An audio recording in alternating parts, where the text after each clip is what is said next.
Hi, I'm Nick Bion. I'm Managing Director of Robert Bion & Company. We're an SME in Reading. We make perforated metal and plastic. I've run Robert Bion & Company for 30 years, and I guess our developed our ethics through that. And I come to this from saying that, by running a profitable company, we have the space to make the right ethical decisions. We're not forced into compromises that we may not want to take. And by making the right ethical decisions, that enables us to run a successful company. I'd like to say, as a starting point, I think all decisions you make will have an ethical impact. Whether you ignore the analysis or the thought of it, you can't get away from it. Your decisions are set in an ethical world. So what are the challenges for a small company? Well, I think in some ways they're easier than a large company because it's simpler. You're less conflicted. There's less stakeholder groups. There's no hiding from your decisions. On the other hand, I think where we get the challenge is perhaps there's a lack of resource. You haven't got so many people around you with experience who've looked at these issues before, and I think maybe a lack of authority. They might, your employees might look at you and say, who are you to say this is what's right and what's wrong? So what challenges does that bring? I think one is getting a senior management team around you which share your ethic. I think you've then got people you can talk to about the issues. But it's not just that. I think also new employees coming into the company have to understand the ethical environments they work in. So I'll give you an example. Yesterday, we had a delivery of a piece of machinery which the people fitting it dropped, and it cost about £2,000. And they said, well, maybe we can tell the supplier it arrived damaged. Clearly unethical. Those people would need to know that was not the sort of thing which we do. So I think it's not, it does come from the top.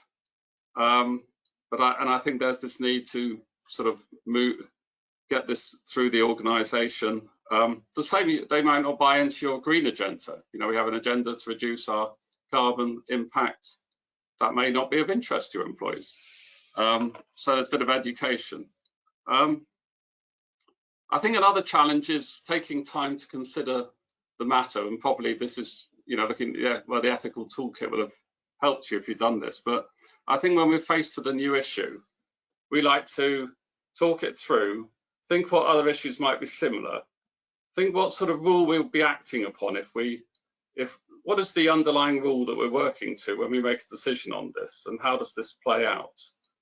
And just finding the time to spend a bit of time, sleep on it, think about it, and then when you've done that, you're in a much stronger position to go forward. Whereas if you just come out with it straight away, and I think in a small organisation, a lot of decisions are made very quickly. If you do things very quickly, you might then live to regret it, because you might think someone comes up with something the next day and you think, oh, well, yeah, but so you do need to have that time to think it through and make that time. I think probably another challenge for a small organisation is dealing with large unethical companies.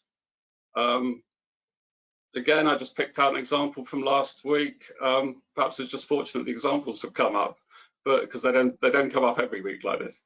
But a large, well-known company told us that there had been a change in the law, and some of our machinery, we were not able to operate our machinery until we've replaced certain parts.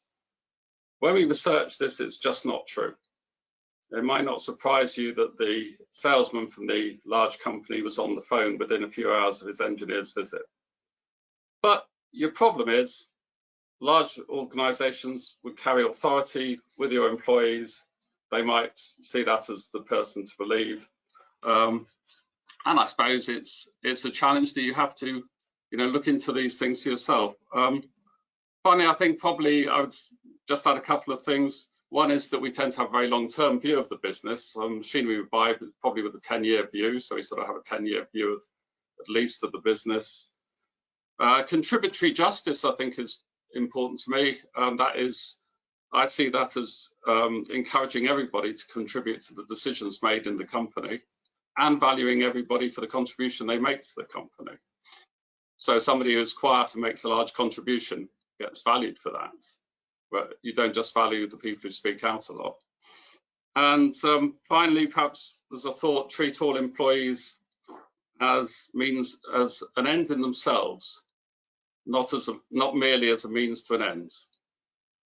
Long ethical history that, but it's quite deep, and I think it's difficult to explain otherwise. But you know, because in a small company, you know everybody, you work with them for a long time, so you must, you know, you are treating people as an end in themselves, not just as a means to the objectives of the company.